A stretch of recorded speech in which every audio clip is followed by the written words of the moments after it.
Тэгээд улсын их хурлын нэгдсэн чуулган буюу өнөөдрийн энэ заал ерөнхий сайдад зориулсан тусгай судалтай байх тухай засгийн газарт тусгай эрх олгох тухай ямар ч зохицуулт үндсүүлэлт байхгүй.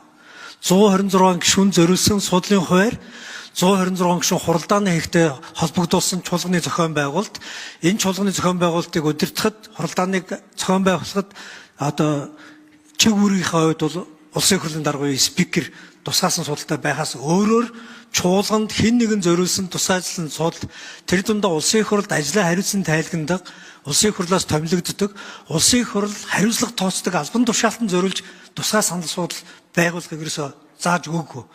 Тийм учраас үндсэн хуулийн энэ зохицуултыг амлиулах зорилготой хуулийн төсөл санаачлаад өргөн барих гээд бэлэн болцсон.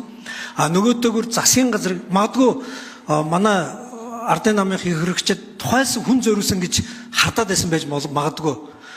Оюун эрдэнэд ерөөсөө зориулаагүй.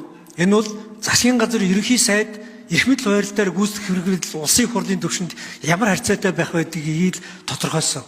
Өнөөдөр оюун эрдэнэд буутсан дараагийн ерөнхий сайд тодорхойгүй байгаа чинь энэ хэн нэгэн зориулагдаагүй үндсүүлийн зарчим барьж байгаа гэдэг агуулгаар нь өргөн баримаар байна энэ цаг хугацааны үед. Мөн дараагийн хууль нь таны гормын санал юу вэ? Би гормын саналыг хэлж байна. Мөн дараагийн хууль нь болохоор өнөөдөр улсын их хурлд байгаа намын төлөөллүүд гар үсгэж зурчихсан ерөнхий сайдын мэдээллийн цаг гэдгийг ерөнхий сайд өөрийнхөө ярихыг хүссэн зүйлийг ярьдаг биш.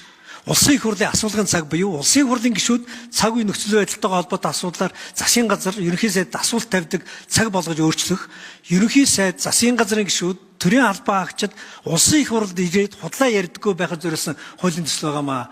Энэ хуулийн төслүүдийг хүлээж аваач гэж хүсэж байна.